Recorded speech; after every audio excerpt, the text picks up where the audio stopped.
Ration বন্টন দুর্নীতি মামলায় ফের তলব শেখ শাহজাহানকে। সোমবার সিজিওতে হাজিরা চেয়ে ইমেলের নোটিশ ইডির।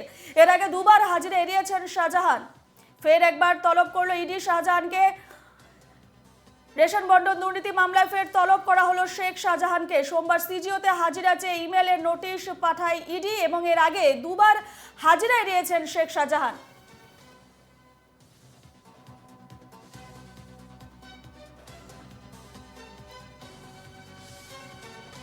রেশন বন্টন দুর্নীতি মামলায় ফের তলব করা হয়েছে শেখ শাহজাহানকে। সোমবার সিজিওতে হাজিরা চেয়ে ইমেলে নোটিশ পাঠিয়েছে ইডি। এর আগে দুবার হাজিরা এড়িয়েছেন শাহজাহান। এবারও কি তিনি এড়িয়ে যাবেন, সেদিকেই কিন্তু প্রশ্ন। এ নিয়ে আমরা বিস্তারিত কথা বলবো। ফোন লাইনে রয়েছেন আমাদের প্রতিনিধি সুস্মিত মজুমদার। সুস্মিত, এর আগেও দুবার ইডি তলব করেছিল শেখ শাহজাহানকে এবং তিনি এড়িয়ে গেছেন। এবার কি তাহলে তিনি আসছেন, কি জানতে পারছো ইডি সূত্রে? দেখো, এখনো পর্যন্ত কিন্তু যতদূর জানা হাজিরা এড়িয়ে গিয়েছেন এবং তাদের সঙ্গে যে দেখা করার কথা ছিল ইডির দপ্তরে, সেখানে তিনি যাননি। বরঞ্চ তার উকিলকে পাঠানো হয়েছিল সেই চিঠি, যদিও তারা রিসিভ করতে নারাজ। তারা বলেছিলেন সশরীরে শেখ শাহজাহানকে আসতে হবে এবং শেখ শাহজাহান কিন্তু ইতিমধ্যে পুলিশের খাতায় ফেরার। অর্থাৎ এখনো পর্যন্ত শেখ শাহজাহানের পরিবারের পক্ষ থেকে এই যে পুলিশের কাছে কোনো নিখোঁজ ডায়েরি করা হয়নি, সেই জায়গাটাও কিন্তু প্রশ্ন তুলেছে আদালতের কাছে।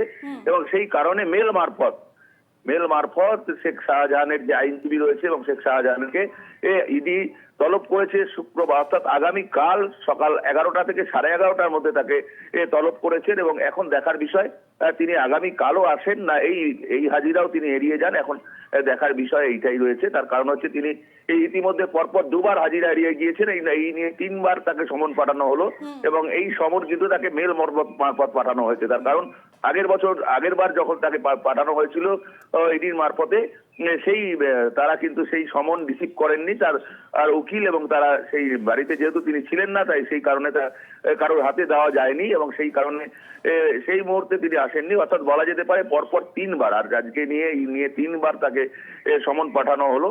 এখন দেখার বিষয় যে আগামীকাল তিনি এই 11টা থেকে 11:30টার মধ্যে ইডির দপ্তরে আসেন কিনা। এখন যদি আসেন এবং তারপর সেই প্রক্রিয়া যেটা রয়েছে সেই প্রক্রিয়া চলবে। তিনি যদি কালো এড়িয়ে যান, তিনি যদি উপস্থিত না হন, সেক্ষেত্রে ইডি কি ধরনের পদক্ষেপ নেবে, কি জানতে পারছো ইডি সূত্রে?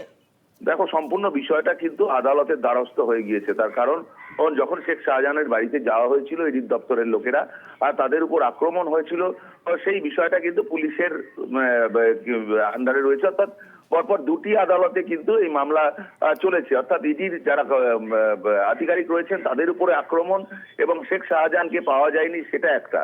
সেই কারণে যেহেতু আদালতের বিচারাধীন বিষয় রয়েছে, সেই কারণে কিন্তু ইডির পক্ষে কিন্তু আরো বেশি সম্ভব হয়ে যাবে যে শেখ শাহজাহানের পক্ষে যে শেখ শাহজাহান ফেরার এবং তাকে যাতে যে কোনো ভাবে তাকে হাজির করা যায়, যে কোনো ভাবে খোঁজা যায় এবং সেটা পুলিশের উপরে চাপ দেওয়া যেতে পারে যে পুলিশ যাতে সেই শেখ শাহজাহানকে খুঁজে দেয়, সেই জায়গাটা কিন্তু তারা দাবি রাখবে।